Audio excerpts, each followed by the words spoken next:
Welcome everybody to this edition of Attention Talk Video. I'm your host, ADHD and Attention Coach Jeff Copper. And today I'm here to talk about those with ADHD, working memory challenges, and the advantages of talking out loud. I learned years ago in interviewing Dr. Russell Barkley that play is very, very important for children. And the reason it's important is because it's about executive functioning. Imagine a 3-year-old sitting on a carpet that's got some Legos or some blocks, or in my day, Tinker Toys or whatever, and they're trying to build something.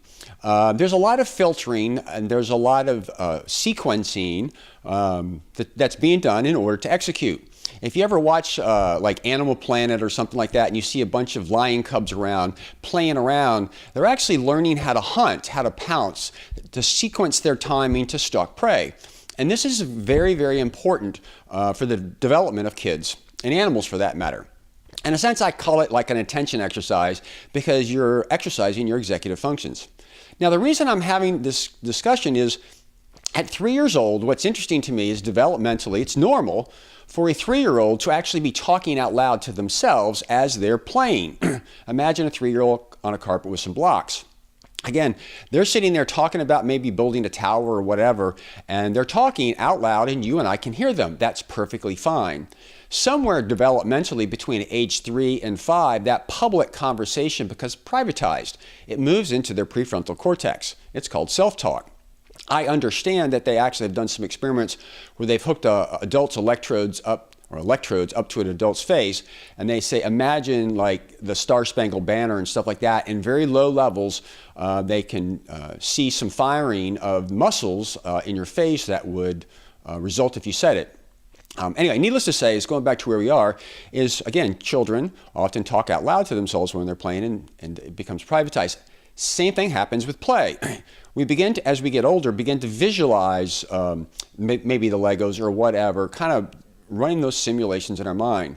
The challenge here is those with ADHD struggle with working memory. And the idea of trying to hold those thoughts in your mind and organize them and juggle them or play in your mind is really very much a challenge. And so it's not uncommon for many people with ADHD to actually talk out loud, like a 3-year-old. It helps them think. And I can't tell you how many people that I've coached with ADHD, not to talk is not to think. Now, it's very confusing for the general public because if they're talking, you think that they're having a conversation with you, and they're actually often not. They're actually just thinking. Furthermore, it gets exasperated because sometimes they weave in and out of talking out loud and actually a conversation. It's hard to make that demarcation.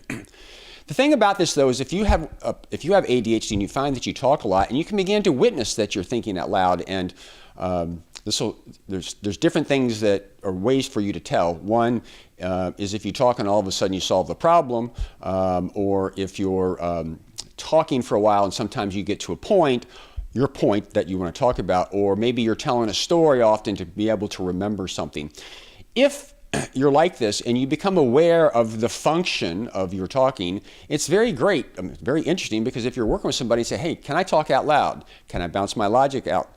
Let me just kind of play with some ideas, or let me brainstorm. It's really just letting the other person know up front that you need a little bit of time to process it.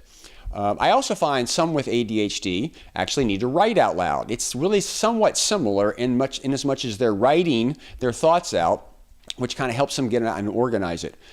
There's a lot of people with ADHD who kind of journal, but sometimes they don't understand the purpose of a journal, and sometimes it can be as simple as writing it to Jeff. Dear Jeff, this is what happened my day, and it really kind of helps them pull it together.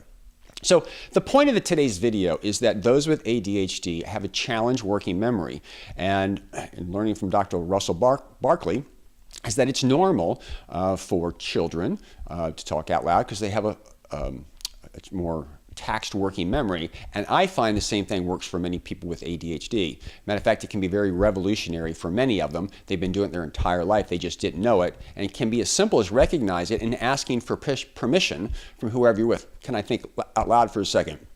If they give you that permission, then it's okay, and that person can kind of half check out. So I hope that you found some insight in this. It is very very common, and anyway, I think that many of you out there might find this really, really helpful. Please subscribe to our channel by hitting the subscribe button that's below, and leave comments. I always learn a lot from our our audience and some of the comments they made, and it spurs many other videos. So I hope you've enjoyed this. If you want to learn more about me as a coach, go to digcoaching.com.